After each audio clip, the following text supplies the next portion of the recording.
Let's go!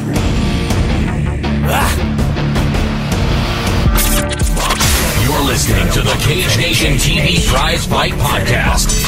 Coming to you from the Candid Cameron Studios in State College, Pennsylvania. Here's your host, Albert Cameron.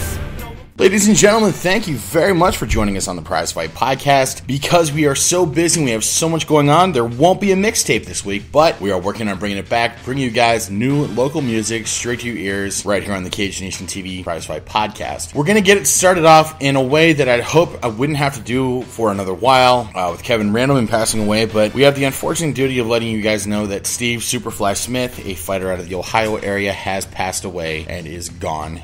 Steve had some incredible bouts in Pittsburgh, even Altoona, Johnstown, fought alongside his brother Jeff, and Steve was, without a doubt, a certified warrior. He would just take fights, and he would fight, and it didn't matter the consequence. Like, he would just go in there and throw hands, and he'd fight. I had the honor of calling two of his fights, one against Charlie the Madman Gathers in Johnstown, and the other one against Travis Wineland in Altoona, and I'm not sure what kind of dictionary Steve Smith read when he was a child, but apparently the word quit was not in that dictionary. He had no intention of ever stopping. He risked life, limb, injury to fight, to entertain, and he's one of those people that just continue to fight and thoroughly enjoyed fighting. And thank you, Steve, for all the great entertaining fights, for the moments of action, of just everything you've done. I'm eternally grateful, Steve, and please rest in peace, brother. We're very sorry to hear that. If any member of the Steve Smith family is listening, please know that Steve did have a very positive impact on people who met him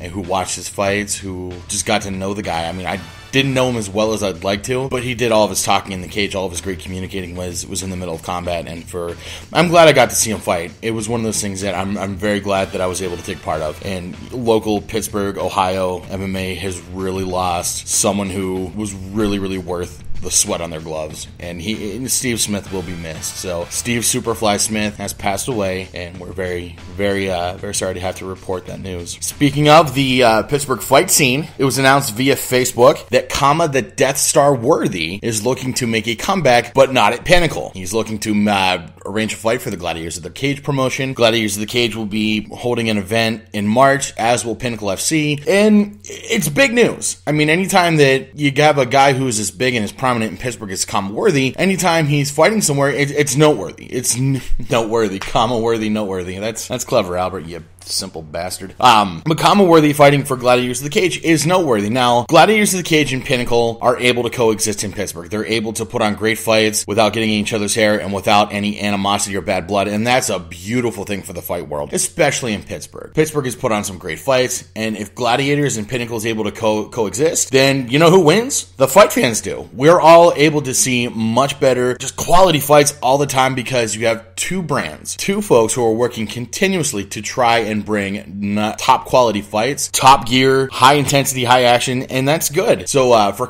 Worthy to be making his debut, now the venue is still unknown. It could be Stage AE here in March. We're waiting on the announcement as we speak to see if Kama has got an opponent lined up yet. Could also be at a later date. He could be fighting in Cheswick at the Serious Shrine, could be fighting at Butler. We don't know. I think believe he is aiming to fight at the Stage AE here in March for Gladiators of the Cage. So as soon as we find out who the Death Star Worthy's opponent is, you best believe we're going to let you know right away. It's a big day for combat sports all around today. The world's most dangerous man, Ken Shamrock, will be getting his rubber match against the legend Hoist Gracie in the Bellator main event tonight. Co-headlining that card is Dada 5000, and he'll be taking on the certified street fighter Kimbo Slice. If you enjoy conspiracy theories like I do, a friend of mine on Facebook last night said, hey, a lot of people are making bets on Dada 5000. I don't know why. I made the estimation last night that I think Kimbo Slice is going to knock Dada 5000 out for very, very noble reasons. One, Kimbo Slice has the experience. He's fought James Thompson, Seth Petrozelli. He's tasted victory. He's tasted defeat. He also has proven knockout power. Whether it be in street fights, in MMA, or boxing, Kimbo Slice's hands are able to knock men unconscious. That is not bravado. That is not posturing. That is fact. Kimbo Slice has fought men. Those men have hit the canvas, separated from consciousness. I can't imagine it's going to go any different for Dada 5000. Dada carrying that sledgehammer around, I mean, he's not going to be able to carry it in the cage. He's not going to be able to use it. I don't know where he thinks he's going with that line of thinking. Also, this weekend, the UFC is going to be coming back to Pittsburgh. Donald the Cowboy Cerrone, Cody Garbrandt. We actually got to talk to Cody Garbrandt yesterday. Drew, in our sponsors 1059 Quick Rock, was able to talk talked to Cody Garbrandt about his fight coming up. He talked about the fight. He talked about his opponent changing. He talked about what got him into fighting. You can actually head over to our Facebook page, and we've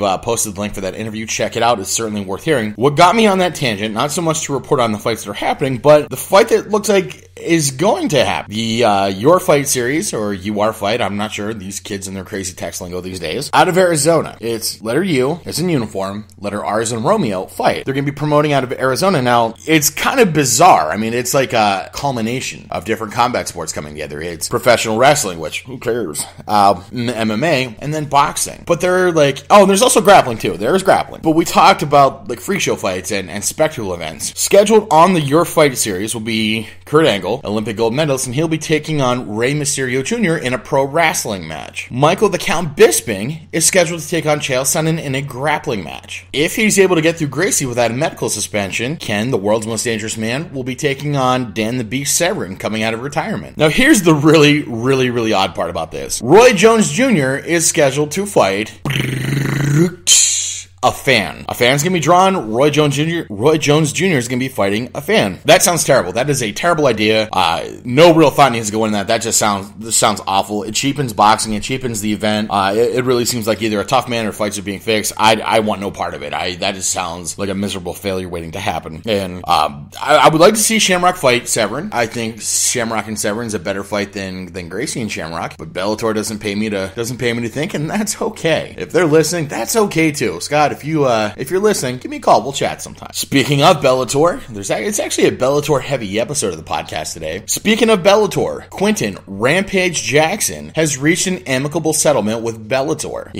His contract with the UFC is done, part of the settlement, and Rampage had to sign a 2-fight agreement. As part of the settlement, Rampage is coming back for at least 2 fights. You have to imagine they're just going to be 2 simple fights, and then if he's either going to retire or if he's going to go back to the UFC. The good news is he's able to get that legal stuff behind him. Now, in the summer, Rob and I talked on Cage Nation TV about, well, does Bellator have the leg to stand on with the UFC's lawyers? We postulated no, and apparently we were wrong because Bellator got Rampage Jackson back. UFC appears not to be standing in Bellator's way, which it kind of leads you to believe. Is there plans further on down the road? Is Rampage going to get through his 2 fights and he's coming back to the UFC? You don't know. But Rampage Jackson is coming back to Bellator. Now, also in Bellator news, Bellator is going to be launching their kickboxing leg of the promotion, Bellator Kickboxing, and I get it. It actually makes a lot of sense that Bellator is doing this, and I'll tell you why. Bellator's partnership with Glory was a big thing. They had co-promoting fights that were going to be kickboxing, and it really seemed like the old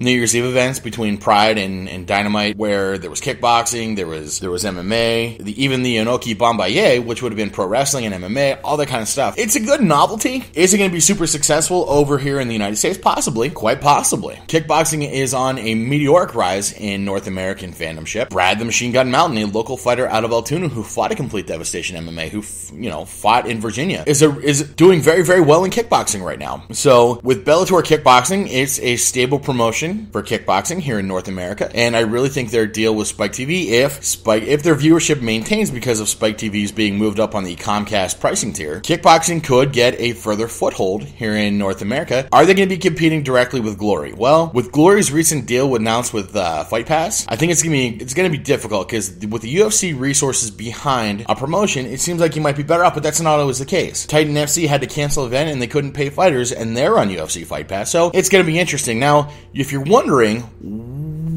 what does Bellator know about promoting kickboxing? Well, here's a little bit of history for you. Their CEO, Scott Coker, used to run Strikeforce. Before Strikeforce was an MMA promotion, before they promoted Shamrock versus Gracie, Strikeforce was a kickboxing promotion. So they have the knowledge and the leadership to do just that. They're going to be able to promote kickboxing events, at least in my opinion, and they have the potential and the skill and the knowledge to do very, very well at it. Well, now we're going to get into the part of the show where controversy and terrible things are just going to run wild. Children, if you're having too good of a day, if the positivity is too high, now might be a good time to write those things down, because when we get to the end of the Prizefight podcast, you're going to be scratching your head saying, why? In the bigger stage, Manny Pacquiao has made some comments that has not made him a lot of friends. Manny Pacquiao is apparently very, very religious, and that's fine. Any man is free to choose whatever path he wants to take in life. I firmly believe that. Manny Pacquiao has alluded to, in not so subtle ways, that gays should be put to death. Personally, I have a little bit of an issue with that. And I'm turning off the reporter microphone, and I'm getting into a little bit of an opinion piece. This is Albert Cameron talking from the hip.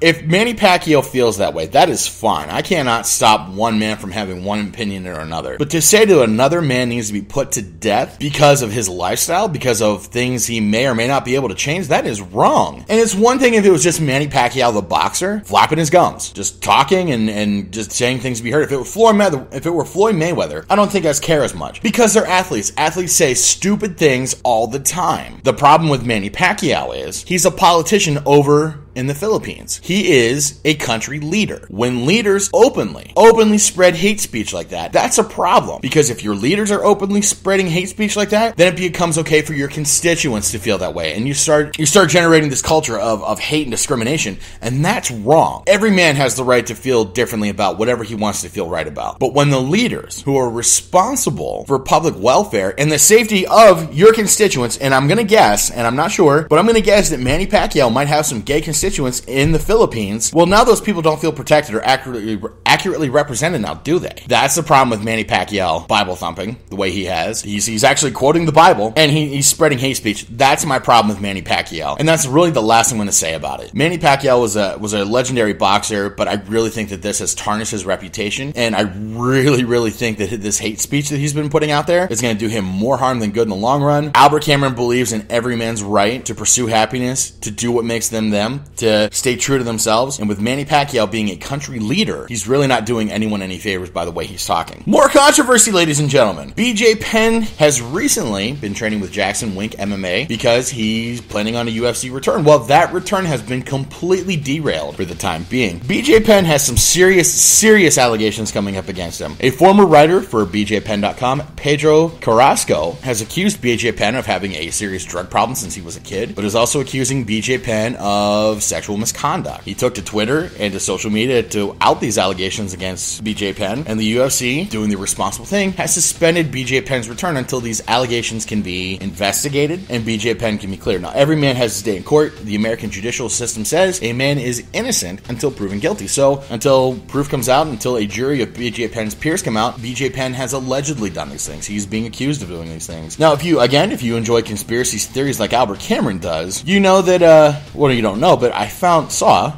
that Pedro Carrasco allegedly wanted a bunch of other writers from BJ Penn to jump ship. Now, that has not been confirmed. It was on a forum somewhere. I saw it. I thought it looked interesting. I have no way of substantiating that. But wouldn't that be interesting? The really grudge against your boss saying, well, I'm going to take a bunch of guys with me, and when things don't work out for you, well, he's a dirty drug dealing rapist. We don't know. Again, the American judicial system is all based on innocent until proven guilty. So if BJ Penn did it, I believe enough in the United States judicial system that he'll be found guilty. But if he is innocent, he will be found innocent, and he'll be able to move on with his life and hopefully with a UFC return. Ladies and gentlemen, that's my time. Thank you very much for joining me for the Prizefight podcast today. Of course, I'm your host, Albert Cameron. Today is Friday. Not only is Friday podcast day, but Friday is also the Friday 5 over at CageNationTV.com. Today is Friday 5, the 5 of my favorite entrances in all of MMA. You want to check that out. Interact with us. Tell us what you thought on Facebook, Twitter, email us, tweet us, text me if you got my number. I'm not going to give it out to you, but if you got it, make sure you text me or something. Say hi. Ladies and gentlemen, it's been the Prizefight podcast. Until next week, fights, Cameron, action. Thank you for tuning in to the Cage Nation Prizefight podcast. All rights reserved, 2015-2016 Planetary Sports. The Prizefight podcast is part of the Cage Nation Broadcast Network. For more information, visit www.cagenationtv.com.